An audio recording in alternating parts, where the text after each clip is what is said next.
여러 주일 여러분들을 못 뵈다가 이렇게 뵙게 되어서 매우 기쁩니다.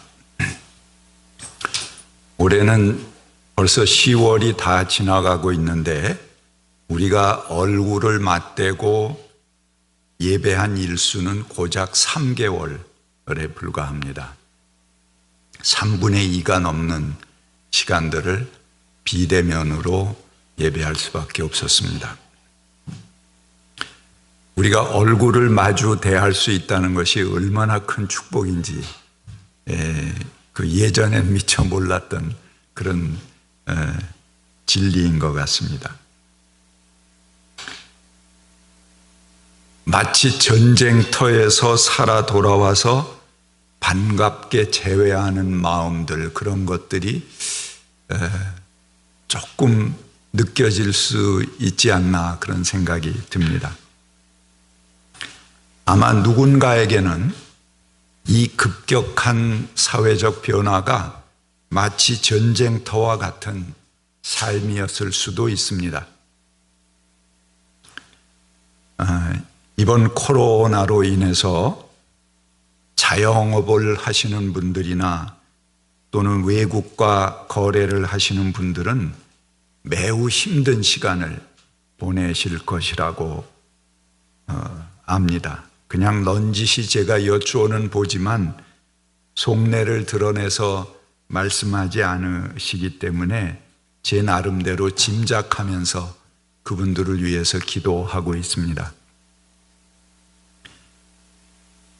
사회적으로 이렇게 큰 변동기에 이 변화를 통해서 경제적 어려움을 당하시는 교우들,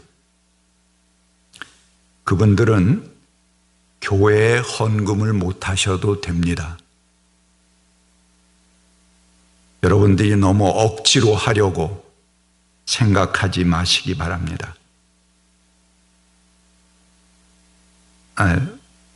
애쓰지 마시기 바라는 거죠. 그 어려워하시는 분들은 누구보다도 하나님께 의지해야 될 일이 많은데 그런 일들로 하나님을 대하는 일이 소홀하게 될까 봐, 마음의 부담을 가지실까 봐 두렵습니다. 가장 중요한 것은 교회 나오고 헌금하는 것도 중요하지만 내가 살아남는 것입니다. 그렇지 않으면 모든 것이 허사가 되니까 그렇습니다. 하나님께서 허락하실 터이니까는 마음의 부담 가지지 마시고 편하게 신앙생활 할 수 있으면 좋겠습니다. 그리고 여러분들이 답답하시면은 기도 요청도 하시기 바랍니다. 어려운 일을 당할 때 그 어려움을 말할 사람이 필요합니다. 세상에 나 혼자 이 어려움을 겪는다 이렇게 생각되면 정말 큰 위기가 올 수도 있습니다. 그래서 우리말에 병이나 아픈 이야기는 떠벌려서 함께 이야기하라고 그랬습니다. 그렇게 속내를 풀어 헤치는 것만으로도 큰 도움이 될 수 있습니다. 올해 우리 교회 표를 이웃을 품으며 자신을 존중하는 교회 이렇게 했습니다. 그 중에도 자신을 존중하는 것은 이웃을 품는 것보다 우선하는 원칙입니다. 예수님도 내 이웃을 내 몸과 같이 사랑하라 그렇게 말씀하셨습니다. 그러니까 자기 자신을 사랑하지 않는 사람은 이웃을 사랑할 수 없는 법입니다. 나 자신을 소중하게 생각하고 존중할 수 있는 이유들을 찾아내야 됩니다. 그래서 없는 기쁨도 스스로 만들어내야 합니다. 경제적으로 잃더라도 그것으로 우리의 마음을 이루면 안 되기 때문에 그렇습니다. 화엄경에 보면은 일체유심조라는 말이 있습니다. 다 잃어도 다시 일어날 수 있지만 우리가 마음을 상하게 되면, 마음을 잃게 되면 그 사람은 다시 서지 못합니다. 우리는 스스로를 즐겁게 할 수 있도록 노력해야 됩니다. 그래야 이 어려움을 이길 수 있습니다. 제게 99배 작고하신 고모님이 계십니다. 이 고모님은 6.25 때 신혼이었는데 남편과 아들을 다 잃었습니다. 행방불명이 되었습니다. 납북을 당했는지 어디서 사망했는지 알 수가 없습니다. 전쟁으로 그야말로 젊은 나이에 홀몸이 되어서 평생을 신앙으로 버티신 분이었습니다. 문소리가 나면은 언제나 혹시 남편이 돌아오나 아들이 걸어 들어오나 하는 것을 설레는 마음으로 매일 밤을 보내신 그런 어른이십니다. 그런데 자기 삶을 송두리째 앗아간 그 전쟁 이야기를 그렇게 배꼽잡게 재밌게 하실 수가 없습니다. 그 미군 비행기가 폭격을 하게 되면은 그저 누구 군인 하나 뵌다든가 뭐 여기 서울은 전부 인민군도 같이 함께 있었고 그렇게 지냈으니까요. 그러면은 민간인이고 뭐고 가릴 것 없이 그냥 그 장터에건 사람들이 모인데건 폭격을 했다고 합니다. 그러면 재빠르게 사람들이 몸을 숨겨서 길 옆에 또랑이건 하수구건 갔다가 전부 납작하게 엎드립니다. 그래서 아무데나 머리를 쑤셔놓고 보니까는 어느 영감 사타구니 속에 머리를 집어넣었다고 합니다. 민망하기도 하지만 그보다 안전한 데는 세상에 없는 것 같아서 그냥 거기 체면불구하고 고개를 쳐박고 있었다고 합니다. 그런데 이 영감이 긴장했는지 방구를 부르르 계속 방구를 끼어대니까는 한두 번도 아니고 참다 못해서 소리를 질렀습니다. 아이 방구 좀 그만 끼세요. 귀청 터지겠어요. 그러니까 이 영감이 또 응수를 합니다. 아니 어느 집 새색신지 이 남정네 사타구니에다가 머리를 쳐박고 방구 탓을 한단 말이요. 그 와중에 똑같은 모양으로 서로 엎드려 시궁창에 처박혀 있던 사람들이 그래도 키득거리고 깔깔거리고 웃고 그렇게 그 전쟁을 겪었다 그런 말씀을 하십니다. 옆에 시체가 놔둔기로도 산 사람은 살아야 합니다. 그리고 밥은 먹어야 합니다. 그 사이에 먹고 웃고 사랑도 해야 됩니다. 그것이 우리가 살아가는 것입니다. 살아있는 한 우리가 웃을거리를 만들어내야 하고 스스로 농담도 하고 기쁨거리도 찾아내야 하는 것입니다. 난리통에도 동네 아이들은 모여서 놀이를 하고 노래를 하고 저들끼리 몰려다닙니다. 철없다고 나무랄 일이 아닙니다. 그들의 웃음 속에서 어른들도 용기를 얻고 살아갈 힘을 얻는 것입니다. 아이들의 떠드는 소리와 웃음소리는 왜 우리가 살아가야 하는가를, 왜 악착하게 같이 살아남아야 하는가를 우리들에게 들려주는 유일한 메시지이고 시그널입니다. 이야기이기도 합니다. 세월호 부모들이 한결같이 증언하는 말이 있습니다.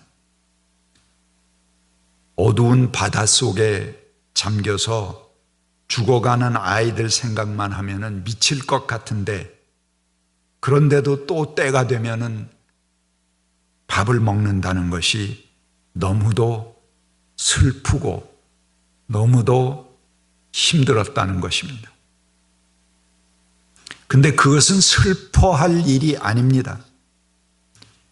거기서 슬퍼하고 주저앉으면 악이 승리하는 것입니다. 털고 일어나 먹고 마시는 것이 바로 하나님의 뜻을 이루는 일입니다. 민중이 살아가는 지혜는 어떤 경우라도 먹고 마시고 살아가고 웃음으로 우리들의 한 덩어리를 녹여내면서 이 어둠의 시간을 통과해 내야 되는 것입니다. 조금 긴 이야기를 제가 여러분에게 들려드리겠습니다. 젊은 나이에 과부가 된 엄마가 있었습니다. 어린 아들을 데리고 살고 있었습니다. 그런데 엎친 데 덮친다고 그만 아들이 교통사고로 다리를 잃게 되었습니다. 어린 아들이 의족을 하고 절뚝거리면서 다니는 것을 이 어머니는 보아야 했습니다. 엄마는 저 아들이 살아남으려면 아들을 강하게 키워야 된다고 생각했습니다. 의족을 했으니 길에서 넘어지기가 일쑤입니다. 그래서 주변의 사람들이 달래들어서 아들을 일으켜 세우려고 하면은 그 엄마는 놔두라고 호통을 칩니다. 놔두세요. 혼자 일어나게. 그리고 넘어진 아들에게는 울면서 주저앉아 있는 아들에게 호통을 칩니다. 또 너 혼자 일어나는 것도 못하면서 어떻게 앞으로 살아갈래?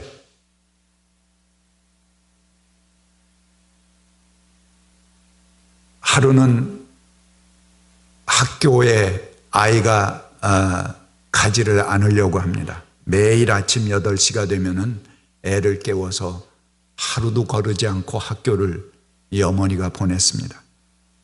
그런데 그날따라 애가 영 말을 듣지 않고 일어나질 않습니다. 그래서 엄마가 너 왜 학교 안 가냐 그랬더니 오늘은 운동의 날이에요. 그리고 학교를 가지 않습니다. 엄마는 억지로 가지 않겠다는 아이를 일으켜 세웁니다. 그러면서 아파도 학교 가서 아파라. 네가 창피해서 그러면은 너 평생 혼자 살래? 하고 그 아들을 일으켜 운동회에 보냅니다. 이렇게 냉정하고 엄격하게 아들을 키웠습니다. 아들은 엄마에 대해서 좋은 감정을 가질 수가 없습니다. 의족을 하기 전에는 다정했던 엄마가 그 후로 저렇게 냉정해진 것은 아마도 자신을 무시하거나 자신을 버렸거나 그랬을 거야 라고 생각합니다. 세월이 흘러서 아들은 아파트 경비원으로 살아가고 그 어머니도 연로해 알츠하이머를 앓는 치매 노인이 되었습니다. 이 알츠하이머라는 병은 참으로 잔인한 병입니다. 살아가면서 좋았던 일도 있었지만 피하고 싶었던 경험들도 있고, 하지만 그런 것들이 하나하나씩 지워져 가는 그런 병입니다. 특히 가까운 시절, 근래의 시절부터 점점 순서적으로 지워져 간다고 합니다. 어떤 경험이든지 간에 사람이 살아간다는 것은 좋은 일이건 미운 일이건 분한 일이건 그 기억들로 버티고 살아가는 것입니다.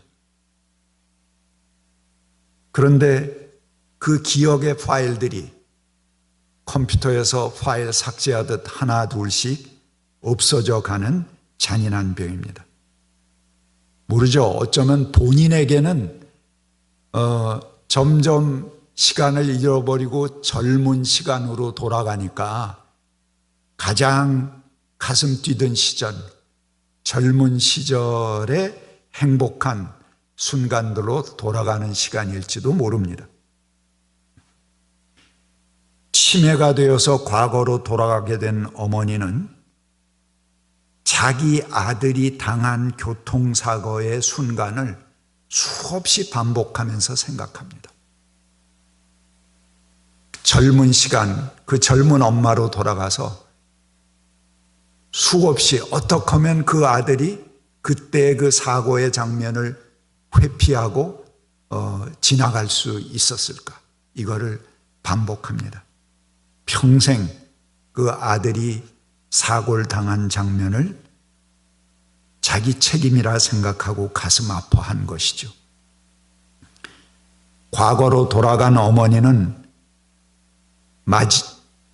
마침내는 자기 아들을 아버지라고 부릅니다. 어린아이로 돌아간 거죠. 그리고 며느리도 알아보지 못하고 아무도 알아보지 못하는 상태가 되었습니다. 어머니는 요양원에서 지내게 되었습니다. 그런데 어느 날 요양원에서 어머니가 없어졌다는 연락이 왔습니다. 아들은 허겁지겁 요양원으로 달려갔습니다. 그 주변에 어머니를 찾아다녔는데 한참을 다녀도 그 어머니는 눈에 띄지 않았습니다. 눈이 몹시 내리고 바람도 아주 거센 날이었습니다. 그런데 저 멀리서 빗자루를 들고 동네 길을 쓸고 있는 어머니를 발견했습니다. 그 어머니는 온몸이 꽁꽁 얼어붙어 있었습니다. 아들은 좀 짜증 섞인 그런 목소리로 어머니를 만나서 쏘아 붙였습니다. 아이 어머니 얼마나 찾았는데 이렇게 추운 날씨에 여기서 뭐 하세요? 이미 자기 아들을 알아보지 못하는 상태가 된 지 오래된 어머니는 그 아들에게 이렇게 말합니다. 눈 쓸어요. 눈이 오잖아요. 우리 아들이 다리가 불편해요. 학교 가야 하는데 눈이 오면은 미끄러지잖아요. 아들은 어린 시절 생각이 문득 떠올랐습니다. 산동네 판자촌 비탈길에 살면서도 눈이 오는 날이면 온 동네가 말끔하게 눈이 치워져 있는 것을 생각했습니다. 그때는 자기에게 혹독하게 하는 그 어머니가 그랬으리라고는 전혀 생각지 못했습니다.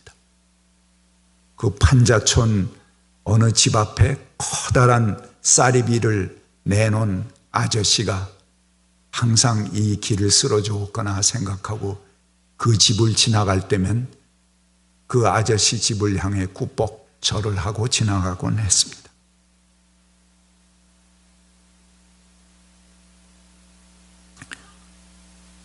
어머니가 그랬으리라고는 전혀 생각하지 못한 거죠. 아들은 어머니 손을 붙잡고 말합니다. 아들은 그런 거 몰라요. 몰라도 돼요. 우리 아들만 미끄러지지 않으면 돼요. 아들은 옷을 벗어 어머니의 꽁꽁 얼어붙은 몸을 덮으며 흐느낍니다. 이제 그만 쓰셔도 돼요. 아니에요. 눈이 계속 오잖아요.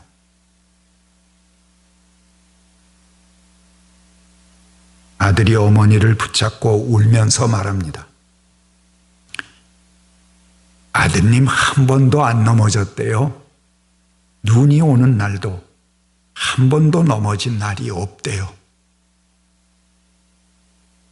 요양원 벤치에 주저앉아 훌쩍이고 있는 아들에게 며느리가 말합니다.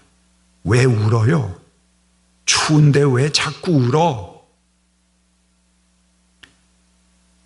여러분들이 짐작하셨는지 모르겠습니다. 드라마의 이야기입니다. 극중 내내 담담하고 못마땅한 표정으로 일관하던 그 아들 역을 맡은 주인공은 아내의 손을 잡고 처음으로 꺼이꺼이 소리를 내면서 통곡을 합니다. 엄마여서 평생 내 앞에 눈을 쓸어준 게 바로 엄마였어. 눈이 부시게 근래에 드문 걸작 드라마죠. 그 드라마의 한 장면이었습니다.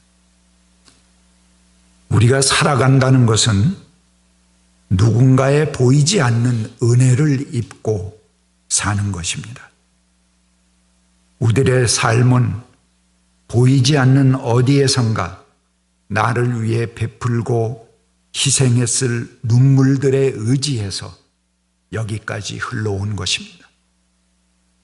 시간은 흘러 세월의 자취를 남기고 지나가지만 내게 쌓여진 은혜는 나의 살을 이루고 피가 되어 내 속을 흐릅니다. 내 심장이 펄떡이는 고동소리마다 어딘가 나를 위한 손길과 나를 위한 간구들의 맥박이었던 것입니다. 오늘 전도서의 본문은 이렇게 말합니다. 이제 나는 깨닫는다. 기쁘게 사는 것, 살면서 좋은 일 하는 것, 사람에게 이보다 더 좋은 것이 무엇이랴. 사람이 먹을 수 있고 마실 수 있고 하는 일에 만족을 누릴 수 있다면 이것이야말로 하나님께서 주신 은총이다. 우리들은 수많은 어려움을 헤치면서 살아갑니다. 지나간 일에 너무 가슴 아파할 것도 아니고 아직 오지 않은 미래를 너무 두려워할 일도 아닙니다. 우리에게는 하나님이 계십니다. 그 일을 잊지 마시기 바랍니다. 우리는 지금 먹을 수 있고 마실 수 있지 않습니까? 그러면 충분하지 않습니까? 지난 일에 대한 불평과 내일에 대한 염려를 버리고 하나님을 신뢰할 때 우리는 지금 주신 것들에 대해서 감사하고 내게 주신 은총을 찬양할 수 있을 것입니다. 오늘 하나님께서 나를 먹이시듯이 하나님은 한결같이 베풀어 주실 것입니다. 오늘 전도서 기자의 말씀으로 제 이야기를 맺겠습니다. 이제 나는 알았다.